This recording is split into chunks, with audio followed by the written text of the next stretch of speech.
Hi, I'm Jim McCann, founder of 1-800-Flowers. We created this podcast to share the wonderful people we get to interact with, we get to meet, we get to know, and most importantly, get to learn from. So I invite you to join us on this journey here on the Celebrations Chatter podcast. So we're here today.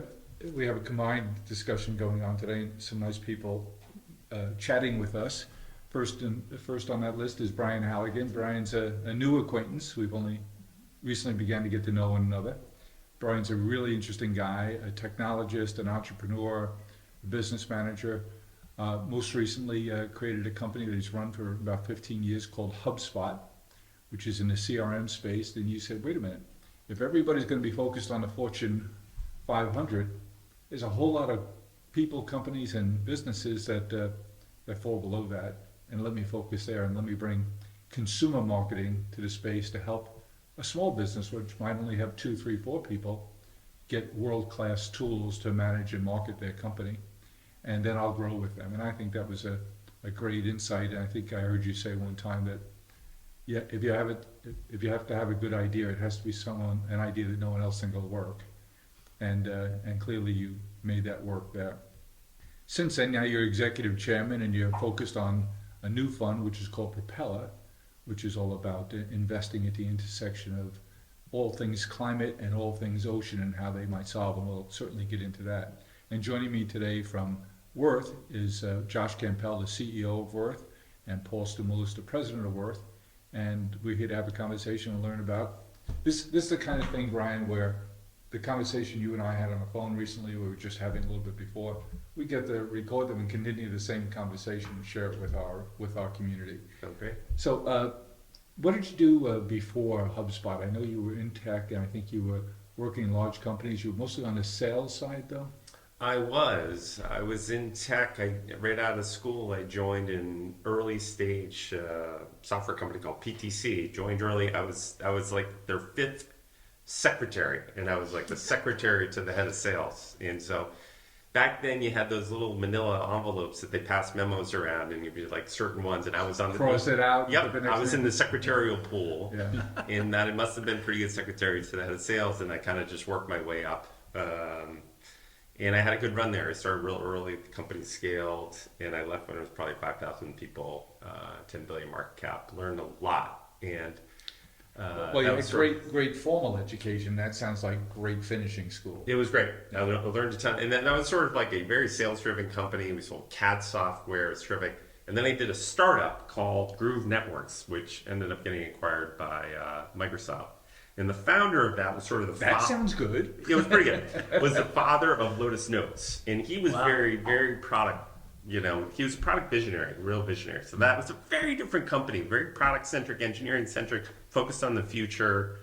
And like PTC was sort of very right-wing, and Groove was very sort of left-wing. Sounds like it. And learned a lot from both. Then I went back to business school at Sloan, learned a lot about finance, and all that kind of blended together and like turned into something that I could run a company and start a company, and that ended up being HubSpot. Grew up in Massachusetts, went to school at the University of Vermont. Yes. And then you mentioned Sloan at MIT, so great education, all in New England. Yes. So, but now when you get this crazy idea to start HubSpot, it became a global company kind of quickly, didn't it?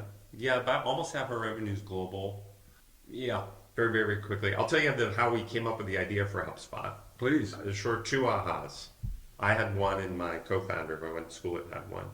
My aha was I was working with lots of startups, and they're trying to scale, and I was working with a bunch of venture capitalists helping their companies. And they all had the same marketing plan. They were going to buy a list and email people. They were going to hire a bunch of sales reps and cold call. They were going to do as much advertising as they could afford, and they were going to spend a bunch of money on PR. And they all did the exact same stuff. None of it worked. None of it worked. None of it worked. And it was like, you know what was interesting about it is my aha was people are sick and tired of being marketed to and getting good at blocking it, whether that's caller ID, blocking the phone calls out, spam protection, blocking the emails out. Or having people like you just hanging up on people. Yes, ad blocker. Yeah, being like, at the time, DVR was a new technology, so it's just, I was like, wow, marketing's changing. My eventual co-founder, Dharmesh, this is 100 years ago, started blogging. He had an early tech blog. Tech, Worth would like that. And he would blog like twice a week, kind of casually. If you heard an interesting speaker, would blog about it. And I was comparing the 8 or 9 companies I was working with and looking at how much website traffic they had versus his crappy little blog that he didn't spend much time on. And he had 1,000 times more interest in his real crap blog than any of mine. Because kind of wealthy venture-backed startups. Because he was putting chum in the water there. He was putting things that people wanted to come to, not run away from. And we started describing that as there's 2 different worlds. There's outbound marketing, which my folks were doing, interrupting their way into people's lives. And then we described what Dharmesh was doing was inbound marketing, creating content, pulling people into Google and social and other blogs. And we started describing the world that way. Some people were like, yeah, you're onto something. And then we tried to do it, and it was complicated. You had to put it in a website, you had to put it in social media tools and CRM and market. Complicated. So we built kind of a modern marketing platform and eventually a CRM platform to enable mere mortals to pull this stuff up. But you say eventually CRM. CRM is what you're known for now. Yes. But you didn't start out with that as the intent. It started out to create digital marketing tools. Yes, to get visitors to your website. Now we've gone from visitors to leads to all the way through to servicing your customers. Yeah. And that was one aha. What was the second? The second aha was really my co-founder there, creating content, pulling people in. Like there's a new way to capture people's interest. You didn't have to advertise on somebody else's asset. You could create your own asset. It's so cheap. Yeah. And there was a terrific New Yorker cartoon back then, and you may guys remember it. There's a dog kind of typing on the internet, and there's another dog looking over his shoulder. But what are you doing typing on that thing? And the dog typing on the internet said, you know, the great thing about the internet is nobody knows you're a dog. And he's right. Nobody did know you're a dog. And so we enabled small, medium, scaling companies to do that. And we started with little tiny companies. Now a lot of big companies use our product. How'd you come up with the name? It's a double entendre in Boston. So Oliver Wendell Holmes, a long, long time ago, referred to Boston as the hub of the universe. Right. And so HubSpot is sort of the hub of the universe. And like, how do you turn your business into a hub on the internet? That's great. Yes. I had to look up what double entendre meant. And who said it was the hub of the universe? And I love that you use the marketing funnel. I think anyone who's been in sales and marketing talks about driving top end of the funnel and pulling them through. So now, who owns the relationship with HubSpot in an organization? Is it sales? Is it marketing? Is it both? Is it growth? This new role? I mean, Yes. Most of our customers now use it for marketing, sales, service. And there's a new persona inside of most companies that are scaling. They have an ops persona that sort of runs the machine.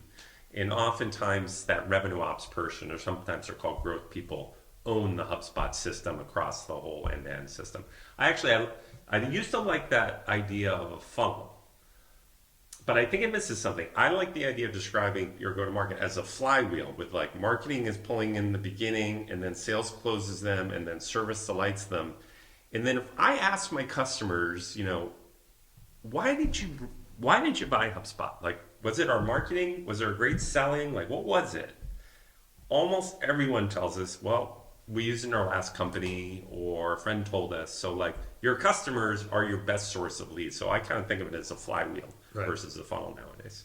and to your point, retention's as important or more important than new customer acquisition. Because almost every business now is a subscription business. Yeah. But what I liked about your plan was you looked at the world in a stratified fashion and said, Fortune 500 we're not going to pay any attention to. But then there's everything else out there. But you went even further in your philosophy, which says, if it's a two-person shop, I don't want them to go start someplace else and then figure out how do I get them to switch to me when they grow up a little bit. I'm going to give them a $50 a month entry price point so they don't have to move away. Yeah. Now, what's the economics of that? Is that can you do that affordably there, or does it just doesn't matter? If you can get them hooked on your product, get them contributing to your flywheel, get them to be part of your community, eventually they'll grow up enough that you can make something on them. You have to think a lot about this. Very good question. A lot about the economics. So we actually lowered our price a lot and created a freemium version. So most people start with our free edition. Yeah. And then they'll move to starter and pro and enterprise. In that starter edition at $50, if it was just that product, it probably wouldn't be that profitable because there's a decent amount of companies that just go out of business. But so many of those people, as they scale, move up to our higher tier products. So our key is how do we keep our cost to acquire a customer low with like freemium edition, inbound marketing, really good marketing techniques, good word of mouth, and keep that cost to acquire low. But how do we get that lifetime value of a customer very high so they're up, our happiest customers, our most successful customers, are buying more products, adding more users, and expand over time. And getting those two numbers right is really important to scale a business. Well, I think we'd love to hear, you're talking to two people here, and Josh and Paul, who are fans of your product, I your appreciate it. company, and you looked around at different options, and you guys decided that it was HubSpot. And then I really only began to learn a lot more about you when you acquired a company of a fellow I'm a fan of, Sam Parr. Oh, I love Sam Parr. Yeah. I didn't know you knew Sam. I only know him, I've not met him, but we've spoken, and I'm a fan of what he does and his product and his personality. Me too. So what was the thinking there in terms of that must have had a few people going, I did have a few people go, some investors are. So for people who don't know Sam Parr runs something called The Hustle, which is started as a newsletter. Well, it started as a conference first, right? It start as a conference, but it's very popular newsletter, very popular online community, and now a really popular podcast. And he's a terrific, he's got a terrific podcast. With his buddy Sean. Yes. We largely did it for the podcast. Podcasts are hard to do. You guys are skilled at it. And we hadn't figured that out yet. We had a fantastic blog. We're fantastic at search engine optimization. We were very good at product-led growth. But more and more people are spending their time listening to podcasts. We're like, we need to get in that game. So we largely acquired Sam for his podcast. He also had a killer newsletter and a killer following. Yeah. We kind of like that too. So his newsletter, we weren't that good at newsletters. Newsletters. Yes. And we weren't great at newsletters, and we were actually pretty bad at podcasting. So like he was great at the things we weren't very good at the marketing side. Yeah. And I think it also added a little bit of an edge to our brand that I really liked. I Yeah, think Sam's got a yeah. little edge that was pretty cool. Sam's famous for creating The Hustle. Way I understood it, I might not be right, but is that he started out with this big conference, this California conference, and then COVID came along and he shifted his emphasis more to the newsletter. And I think he's the first person to create a 1 million person newsletter. Yeah, he was very early on that. He's very talented. And he's very good at freemium. Yes, and he's very good at hiring. He's got a knack for hiring super talented Steph people. Smith. Great. Yeah. And are there lessons that your clients learn from Sam and how he was able to aggregate audience and drive engagement? Is that part of that where there's a lot of things there that probably your clients would love to understand on how he was able to build that business and engage his existing sort of database? I think it comes to we were talking earlier about Seth Godin. I'm a big fan of Seth Godin. Yeah. And Seth Godin, any speech you hear of him, he uses the word remarkable a lot. And I like that word because his basic concept is you need to be worthy of remark. You need to do something unique from everyone else that everyone wants to talk about. Sam is remarkable. Yeah. He creates remarkable content. I think he gets a lot of his content ideas because he lives on Reddit all day and there's really interesting stuff on there. Yeah. And he looks at the trends on Reddit because they're very early. Reddit talks about stuff before the New York Times or Wall Street Journal will talk about it. So he's looking at the very beginning of where those news cycles begin. And he focuses on interesting stories and he writes about them and he talks about them. He also has interesting guests on his podcast. Plus, he's just naturally curious. Yes, he's very naturally And, curious. he'll drill down and he'll ask you really embarrassing things about your numbers. I mean, like he really wants to know, well, don't tell me the version that you've been telling for 5 years.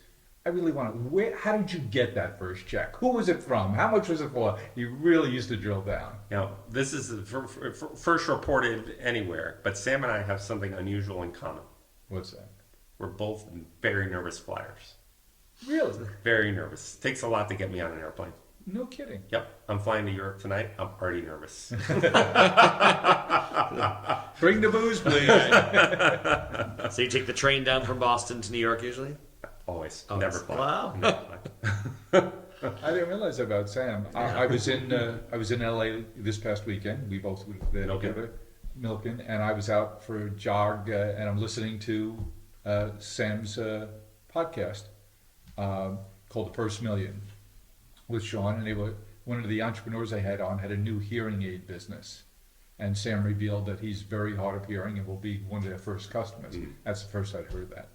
The hearing aid business has been some regulatory changes that are going to really open things up. Where Dramatic. you can buy one in Yeah. CVS. You don't need it. Prescription. They're going to get cheaper and better. Yep. Which I'm looking forward to someday. And Apple's going to play a big role. Is my understanding from hearing that dialogue. Oh, I didn't know over the that. weekend.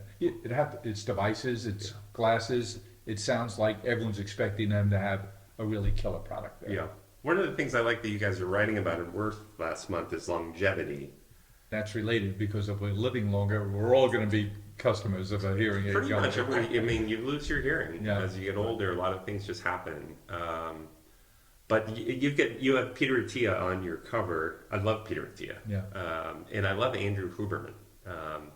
If Peter Attia and Andrew Huberman said I would live longer by jumping out of your 18th story window, I would probably do it. Go to 1-800-Flowers.com. Find the perfect gift. And wow the people you love. Wow. This is amazing.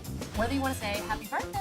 So cute. Or I love you. I love you too. Thinking of you. Wow. Go to 1-800-Flowers.com. Celebrate the people you love. I want to tell you about my Andrew Huberman morning routine this Please. morning. Let's hear this. Okay. So first thing I do is I wake up. That's a good start. Then I go outside, get some sunshine in my face. Uh-huh. Then I work out. Not always possible in Boston. Any sun is better than no sun. Yeah. Then I get a good workout. Then I take a ice cold shower, which really sucks actually. You're not a tub guy. You know, jump into the ice. I don't do the tub. I don't know. I shower does it for me. And then I take a fistful of supplements. And then I'll have my breakfast and off to the day. And I used to drink coffee, a lot of coffee, but the cold shower and the workout in the sun, I don't need coffee until I'll have 1 cup at 1 o'clock in the afternoon. Mm-hmm. And so, Now, how long-lived is this morning routine? When did it start? well, probably 9-12 months ago. Yeah. Yeah. And was it Peter? It was Andrew Huberman who really got me, but they kind of are, soul Yep. soul sisters. Mhm. They both are saying very similar things. Yeah. You want to try it? You want me to send that to you and you Please. can work on it? Yeah. You do the cold thing? I don't do the cold thing, no. Yeah. But I was just chatting with a friend a couple of weeks ago. He's an MD, and he runs a big healthcare system on Long Island. He's a wonderful guy named Patrick O'Shaughnessy. We just did a podcast. Patrick goes trying to see. Hi. And he's a physician, but he now runs the health system. And he got one of these cold plunge tubs that he does every morning. He says it's changed his life. Yeah. We had a neighbor put in a pool, and it's fine. You see the pool, but then next to it, you see Cold a square and a cold plunge. Is And that that right? used to be at the jacuzzi. Right. Yes. not both? Yeah, and he said, "Jump right in. It's the best thing of your life." And I said, "This sounds like one of those things that after a year you'll stop using." Yeah. He said, "I've been using it for Well, look, for athletes years." have been doing it, right? I guess, yeah. For their cells and That's their, a good point. Yeah. So it's something that I think consumers realize is starting to. It's a NASDAQ commercial for the QQQ for the athletes in those Yeah. cold Yeah, plunge jumping in. tubs. That's right. Yes, yes. So take us back to that terrible day that changed your life. Sure. I was snowmobiling in Woodstock, Vermont, actually from Bridgewater to Woodstock. It's a beautiful area. Yeah. Love the Woodstock Inn. And we should. And I snowmobile a lot. And I was actually with my son, and we were, it was, How old's he? he's just turned 19. We were going along trail I knew very, very well. And we just made a little error on the trail and went up over the lip. And I couldn't see over the lip, but behind that lip, it just dropped. It's like a small cliff. And we went down like a mile. Went through lots of small trees and then, bam, slammed into a tree.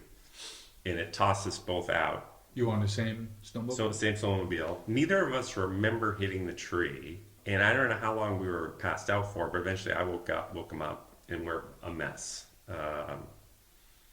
and nobody knew where we were. Nobody in the world knew where we were, and it was 4:30, freezing cold. Dark is fast approaching. Dark fast approaching, middle of February. I was wondering whether I was going to make it. And we sat there for a while talking and strategizing. We both had a lot of broken bones, so we couldn't move, and we were just kind of on the side of a mountain in the middle of nowhere.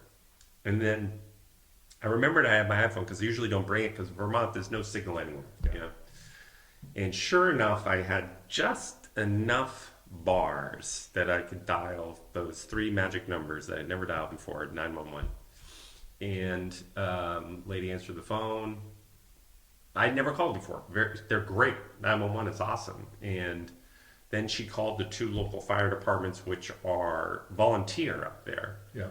And then the dispatcher called the firefighters in their homes, so they got on their snowmobiles to come find us. And by the time they found us, it was pitch black out.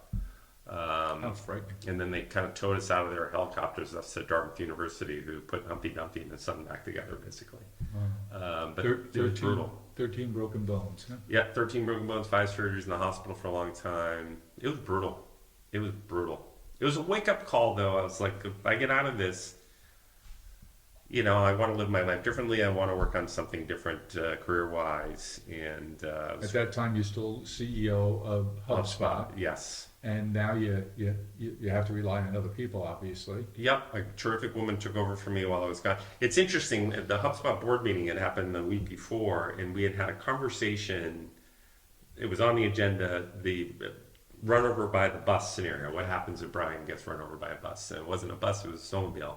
But we had decided this wonderful woman, Yamini Rangan, was the, like, break class, Yamini will take over. And sure enough, a week later, she took over. And I wasn't conscious enough Now, to be did you involved in see that her decision. around the snowmobile before you left? No. I don't think she wanted it. I don't think she wanted it. So she didn't want the job, but you said she did terrific at it, and you Terrific. said she was better than you. I think she was better than me. And then when I got better, I was out for 7 months. And so the week before I was going to come back, I called her up and I said, you know, I got terrific news. You know, I don't want to come back. You're the new CEO. And she said, no. I don't want to be the CEO. This is a tough 7 months. I don't want to do it. And I was like, you're doing it. And she thought about it for a good few days before she came back and said yes. And she's been great. She's doing terrific. If you had a chance to go back, do you think you would have erased that experience from No, I think it was, honestly, it was a good thing. It was a reset button I kind of needed. You might have done fewer than 13 bones. 1:30 in the afternoon? Maybe it's a little bit more lighter. Yeah. I will say thank you to AT&T who saved my life. No kidding. Yeah. I Might bet be- not a lot of people have thanked AT&T. I was going to say, you might be the only customer that said that. And this is before the new phones now. If you have an accident, it uses the satellite system, satellite. not the cell system. And it's on my phone too, the new Apple phones, to basically call 911 for you. On the new Apple Watch. Yeah, Apple Watch, sorry. Yeah. Well, thank God for technology, because you wouldn't be here. Yep. I'm a techno optimist. Yeah. So it does change your life. It is, you know, literally a life-changing event for you.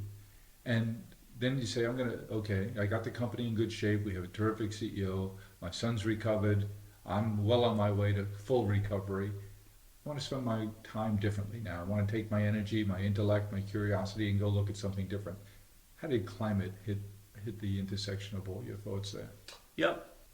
When I stepped down from HubSpot, my first thought was I'd like to get into climate, existential crisis of our lives. It felt like something worth spending time on.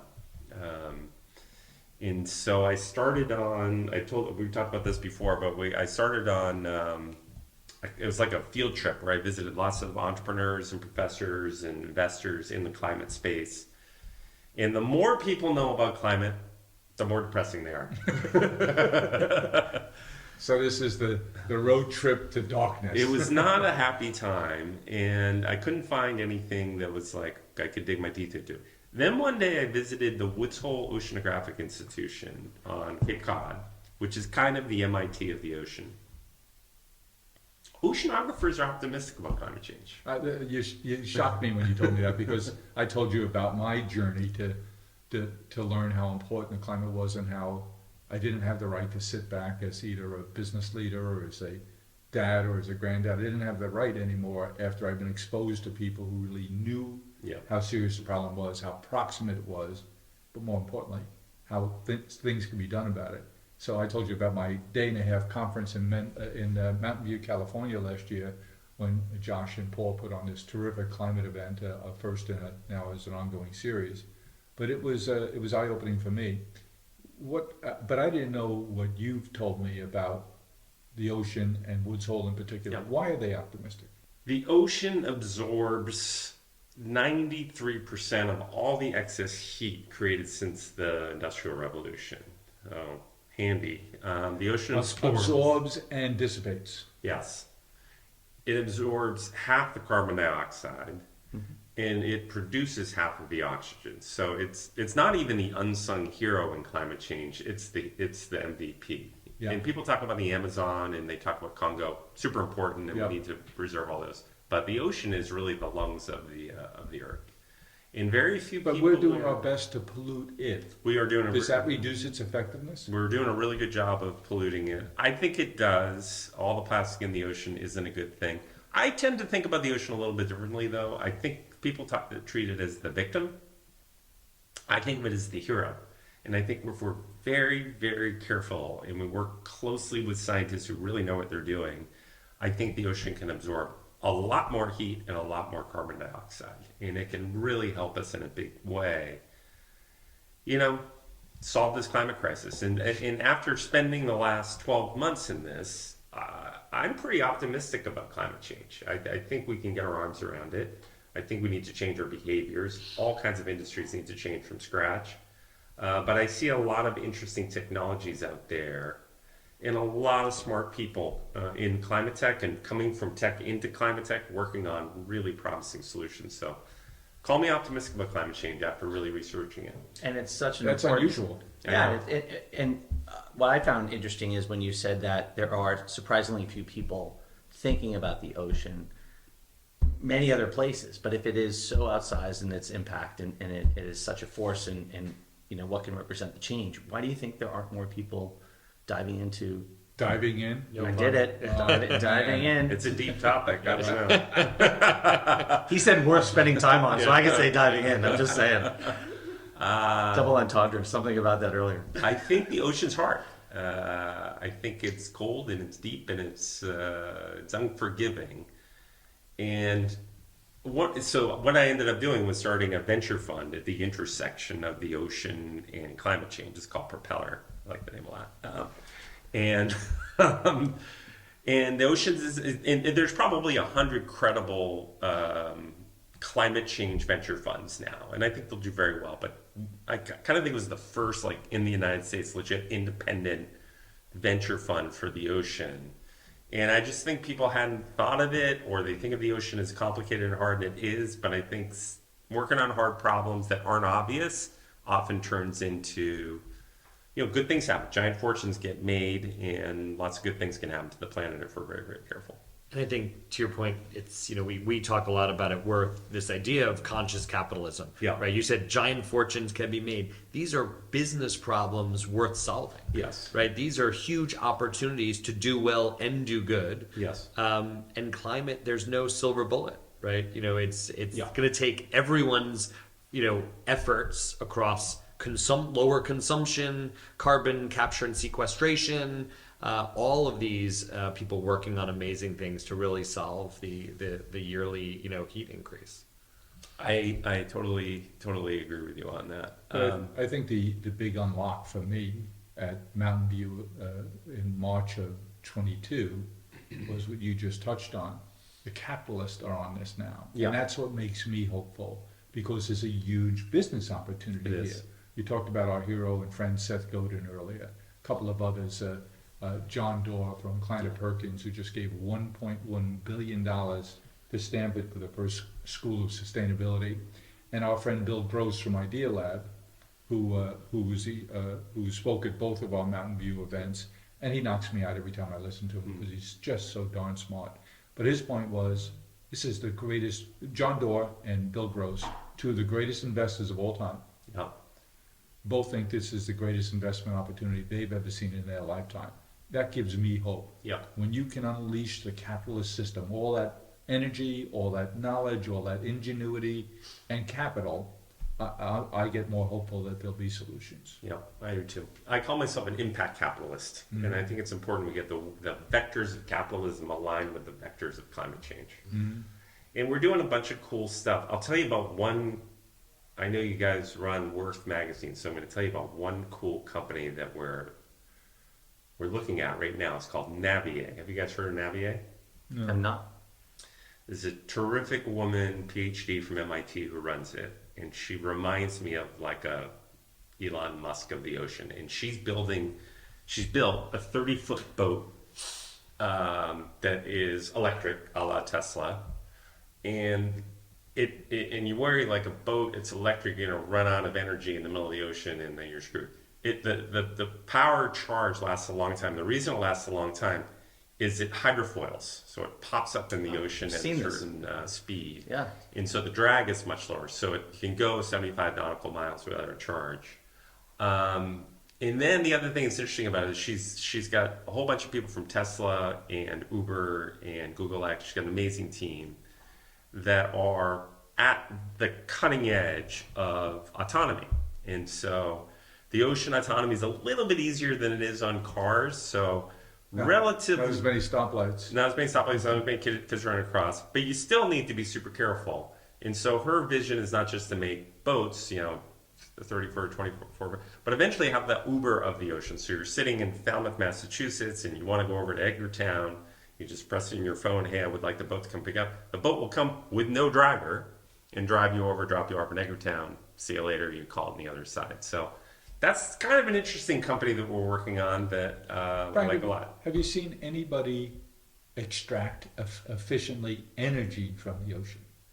Okay, there's a lot of startups we're looking at that are working on wave power Using the bobbing Tide, motion. Yeah. wave and power. tide power. No Waves. one's broken out yet. Yeah. And I think part of it is the ocean is harsh. So if like you've got It's a a wave, chemically harsh environment. yeah, and it gets biofouling and get all crud on Yeah. your device. And let's say your device is in the waves, man, the waves will beat the crap out of Yeah. anything, and then it gets all this crud on it. So no one's quite unlocked that yet, but I'm confident someone smart in the next few years is going to figure out wave power or tide power. You think about the amount of energy in waves, Yeah. and but by the way, the problem with wind and solar is the wind doesn't blow all the time, Yeah. and the sun doesn't shine all the time. But the oceans move all the time. They kind of do, yeah. And so that's an area we're super interested in. We have a home out east on Long Island in the summertime, and we have a little boat on the bays, and we go over to the Think about inlet. a Navier. You'd be a perfect. You think how good you'd look on that Navier. Extinguished. Here's the other. By the way, And here's even taller, 'cause here's it the has other thing about hydrofoils. Navier. Because it's hydrofoiling, you're getting tossed around in the water. You get your dog on there, kid or whatever. No one gets seasick. It's Yeah. like you can have a glass of wine on board and it just goes smooth as can be. I had a ride out. It's really impressive. But I pull up and I see the inlet, and the force of that water coming Amazing. and going. You say, this has got to be harnessable. No one's unlocked it yet. Yeah. A lot of smart people are working, mostly in Europe, actually. Yeah, Europeans are kind of ahead of the Americans on a lot of climate stuff. And how do you feel about a controversial topic in these parts, that is Mid-Atlantic and New England area, about wind farms offshore? Yeah, I think the most promising new thing that's happened in wind farms are these floating offshore wind farms, which are very far away and people can't see them. They are less likely to be hit by a whale. Because they're too far out. And they're less likely to be in a fishing lane. And so that's a new technology that's just coming on that I'm optimistic about. Companies like Ørsted and companies like that are investing in it. So I think you'll see a big wave. That's the next wave. The first wave's been super controversial. I think the floating offshore will be much less controversial. So he makes the pun, no comment. The waves, Super Bowl. the waves, No keep, the comment. waves keep coming. I see how this goes. Okay. Super Bowl shot. So where in Europe are you headed to? I'm actually going to Monaco. Of course you are. Speaking of boats, Say hello to the Prince for us. I'm meeting with the prince is very Big in oceans. Exactly. So I'm Yeah. meeting with his team to talk about Propeller. Yeah. Yeah. Well, that's terrific. This is the first of what I hope will be a lot of conversations. That'd be I'm great. conscious of your time. That's I want you to get to the airport on time so you can begin worrying in earnest. Thank you for having me. Brian, thanks. Pleasure, doctor. Doctor. Thank you, sir. There's no day like a birthday. It's a time to celebrate. Every year, every wish that brought you to this point. Wrapped in birthday love, toasting a future as bright as the moment before you. The best gift is each other. Well, I hope you enjoyed what you heard, and I know I'll be sharing it forward. I hope you get to as well. Let's keep the conversation going. Follow me along on Twitter at Jim1800Flowers and on LinkedIn at Jim McCann. Hope to talk to you soon.